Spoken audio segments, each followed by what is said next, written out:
Science fiction isn't my thing. 4 words that cost Christopher Walken $50 million and a place in cinema legend. But nobody at that Beverly Hills hotel meeting could have predicted the magnitude of his mistake. Wait, this story starts 3 weeks earlier with a phone call that should have changed everything. March 1977. George Lucas is desperate. Star Wars needs Han Solo, and every casting choice has fallen through. The studio thinks science fiction is box office poison. If this fails, it could end his career. I need someone with edge, Lucas tells casting director Fred Roos. Someone who can be charming but dangerous, roguish but ultimately heroic. They make a list of possibilities, and Christopher Walken's name appears near the top. At 34, Walken is perfectly positioned for breakthrough stardom. His unsettling performance in Annie Hall has critics talking. Here's an actor who can be simultaneously attractive and uncomfortable to watch. But there's a fundamental problem. Christopher Walken doesn't respect George Lucas or his project. When Lucas's assistant calls Walken's agent, the response is immediate dismissal. Science fiction? Walken asks Ellen Stern. Like Flash Gordon serials? That's not serious filmmaking. Ellen tries convincing him to take the meeting. Lucas is talented. American Graffiti was huge, and they're offering serious money. But money isn't Christopher Walken's motivation in 1977. He's focused on building credibility as a dramatic actor. I'm trying to establish myself as a serious artist, he tells her. This sounds like career suicide. Here's what nobody knew. Lucas has been obsessing over Christopher Walken for weeks. He's watched The Deer Hunter daily, studied Walken's unsettling intensity, his ability to be menacing and vulnerable simultaneously. Han Solo needs that duality. Lucas explains to producer Gary Kurtz. Appealing enough to win Leia's heart, dangerous enough to be believable as an outlaw. Christopher Walken possesses these qualities naturally, but convincing him to take the meeting requires Ellen Stern's best persuasion skills. Just hear him out, she pleads. It's one lunch. What's the worst that could happen? The worst, as it turns out, is about to cost Walken the role that makes Harrison Ford a global superstar. Beverly Hills Hotel, Polo Lounge, March 22nd, 1977, 2:15 p.m. Christopher Walken arrives already convinced this is a waste of time. He's wearing his best dismissive expression, the look that says he's here as a professional courtesy, nothing more. George Lucas appears nervous, excited, almost desperate as he pitches what he describes as the most ambitious science fiction film ever conceived. He talks about spaceships and laser swords, mystical forces and galactic empires. He describes Han Solo as a roguish smuggler who becomes an unlikely hero. Christopher Walken listens politely while internally thinking this is the most ridiculous project he's ever heard pitched. The character of Han Solo is the emotional heart of the story. Lucas explains desperately. He starts as a cynic who only cares about money, but through friendship and love, he becomes willing to sacrifice everything. Walken responds with a slight nod that suggests he finds the concept moderately interesting but hardly compelling. Lucas pulls out Ralph McQuarrie's concept art, stunning paintings of the Millennium Falcon, Star Destroyers, lightsaber duels. These images will define science fiction aesthetics for generations, but to Christopher Walken, they look like elaborate comic book illustration. We're planning the largest special effects budget in film history, Lucas continues. This could revolutionize movie making. Walken replies. The sound indicates polite attention without genuine interest. The conversation continues for 20 more minutes, with Lucas becoming increasingly desperate and Walken becoming increasingly detached. Finally, Lucas makes his formal offer. Christopher, I'd like you to play Han Solo. The studio is offering $500,000 upfront plus percentage of profits. Christopher Walken takes a sip of coffee and delivers the response that haunts him for the next 46 years. I appreciate the offer, George, but science fiction really isn't my thing. I'm looking for more substantial material. George Lucas sits in stunned silence. In all his preparation, he never seriously considered that Christopher Walken would simply refuse. The money is excellent. The role is substantial. Why would any actor turn this down? Would you consider reading the full screenplay? Lucas asks. I don't think that's necessary, Walken replies, but I appreciate you thinking of me. The meeting ends awkwardly. Lucas watches Christopher Walken walk away, probably forever. 2 weeks later, Harrison Ford auditions for the role. He's not even supposed to be reading for parts. He's there helping with casting, reading lines with other actors. Ford has been working as a carpenter, building cabinets for Lucas's house. But something about his natural charisma, his effortless cool, convinces Lucas he's found his smuggler. Star Wars releases on May 25th, 1977. 977, 2 months after Christopher Walken turns down Han Solo. The film becomes more than a hit. It becomes a cultural phenomenon that redefines entertainment. Harrison Ford, the unknown carpenter turned actor, becomes one of the biggest movie stars in the world virtually overnight. The role Christopher Walken dismissed as beneath him becomes the foundation of Ford's 45-year career. But the real tragedy isn't just missing fame and fortune. Star Wars receives 7 Academy Awards and recognition as one of cinema's most important films. The profit percentage Walken rejected would eventually be worth over $50 million.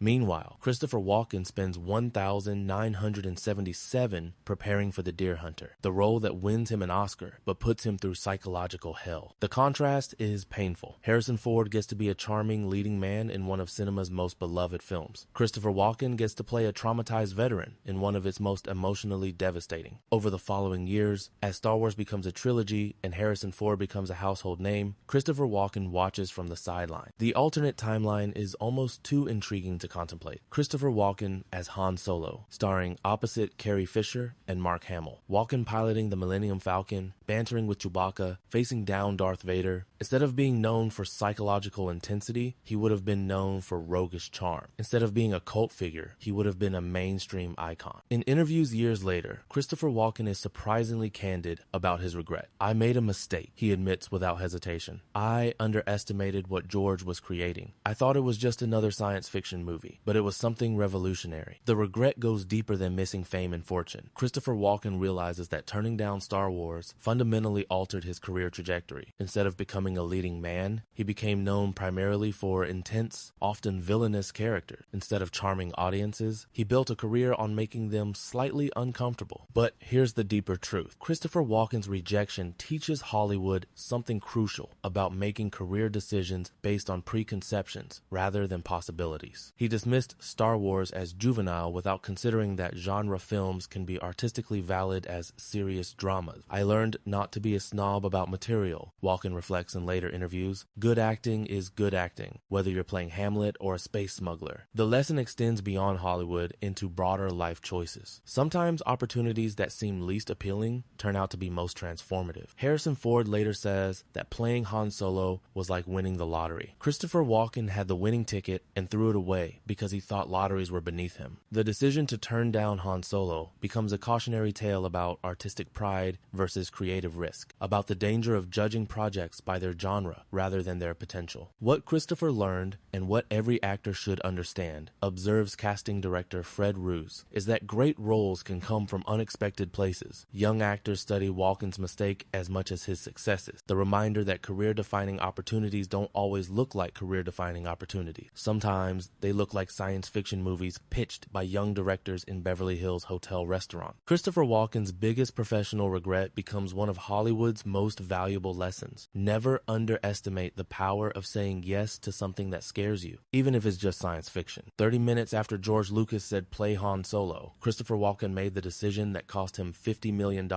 and a place in cinema legend. Harrison Ford got to save the galaxy. Christopher Walken learned that sometimes the most important choices are the ones we make without realizing they're significant until much later. The Force, as it turns out, was not with him that day, but the lesson was priceless. Even if the cost was astronomical, the ripple effects of Christopher Walken's decision continue decades later. Every time a young actor faces an unexpected opportunity, agents and managers tell the story of how Walken turned down Han Solo. It's become Hollywood legend, explains talent manager David Geffen. The cautionary tale about judging projects by their surface rather than their potential. Film schools use the story as a case study in career strategy. How do you evaluate opportunities when you can't predict their ultimate impact? The Christopher Walken lesson is simple, says USC film professor Janet Maslin. Sometimes the roles that seem least important turn out to be most significant. But the story also reveals something deeper about how actors make decisions in their careers. Christopher Walken rejected Star Wars because he was focused on building credibility as a serious dramatic performer. The irony is that his subsequent career becomes more interesting precisely because he learned to take creative risks. After missing Han Solo, Walken stops being precious about material. When Tim Burton offers him Max Schreck in Batman Returns, returns, he says yes, despite the comic book source. When Quentin Tarantino wants him for Pulp Fiction, he agrees immediately. I learned that working with innovative directors matters more than the respectability of the subject matter, Walken reflects. This shift in perspective leads to some of his most memorable performances, roles that might never have existed if he hadn't learned the painful lesson of being too selective. In a weird way, turning down Star Wars improved my career, he admits. It taught me to be open to possibilities I might not initially understand. Meanwhile, George Lucas learns his own lessons from the rejection. The experience of having his vision dismissed teaches him to trust his instinct, even when others don't share his enthusiasm. Christopher's reaction was typical of how Hollywood viewed science fiction, Lucas explains years later. Nobody took it seriously. That resistance made me more determined to prove them wrong. The success of Star Wars validates Lucas's vision, but also changes how the industry approaches genre filmmaking. Studios realize that audiences hunger for well-made fantasy and science fiction. Christopher's dismissal represented old Hollywood thinking, notes film historian David Thompson. Lucas's success represented the future. This cultural shift creates opportunities for actors who embrace genre material rather than avoiding it. Performers like Mark Hamill, Carrie Fisher, and Harrison Ford become stars by committing completely to fantastical stories. The lesson is clear, observes casting director Fred Roos. Don't let preconceptions about genre limit your choices. Christopher Walken becomes a living example of this wisdom. His post-Star Wars career includes science fiction, horror, comedy, and drama. He stops categorizing projects as serious or frivolous. Every role teaches you something, becomes his philosophy. The question is whether you're open to learning. This openness leads to unexpected discoveries about his own abilities. The dance background that seemed irrelevant to serious acting becomes central to his most famous music video. The intensity that made him perfect for villains translates beautifully to comedy. Christopher found ways to surprise audiences precisely because he stopped trying to control how they perceived him, notes director Adam McKay. The Han Solo rejection also influences how other actors respond to unusual opportunities. Performers begin questioning their initial instincts about projects, especially when innovative directors are involved. We all remember what happened to Christopher, says actor Oscar Isaac. It makes you think twice before turning down something that sounds crazy, but might be brilliant. Young actors specifically study Walken's career as an example of how to recover from major mistakes. His ability to transform regret into wisdom becomes as instructive as his performances. Christopher didn't let one bad decision define his entire career, observes acting coach Stella Adler. He used it as education for making better choices. This resilience influences directors who work with him on subsequent projects. They recognize that Walken's willingness to take creative risks comes partly from understanding their potential value. He's learned that interesting failure is better than boring success, notes Tim Burton. That makes him a more adventurous collaborator. The Star Wars experience also changes how Christopher Walken evaluates directors. He stops judging them by their track records and starts assessing their vision and passion. George had something special, he admits. I was too focused on the science fiction elements to see his storytelling genius. This insight leads to collaborations with other visionary filmmakers like David Cronenberg, Spike Jonze, and Adam McKay. Directors who might have seemed risky by conventional standards, but whose unique perspectives create memorable films. I look for directors who see things differently, Walken explains. That's where the most interesting work happened. Ultimately, Christopher Walken's rejection of Han Solo becomes more than just a career mistake. It becomes a story about growth, learning, and the value of staying open to possibilities that initially seem unlikely. I made the wrong choice for the right reasons, he reflects. I was trying to be a serious artist, but I learned that serious art can come from anywhere. The lesson resonates beyond Hollywood into broader discussions about opportunity, risk, and the danger of letting preconceptions limit possibility. Harrison Ford got to play one of cinema's most beloved characters. Christopher Walken got something potentially more valuable, the wisdom to never make the same mistake twice. 30 minutes after George Lucas said play Han Solo, Christopher Walken walked away from the role that would have made him a global superstar. But he walked toward a different kind of success, a career defined by continuous learning, creative risk-taking, and the courage to surprise audiences with unexpected choices. The Force may not have been with him that day, but wisdom was waiting just around the corner. And sometimes wisdom is worth more than $50 million.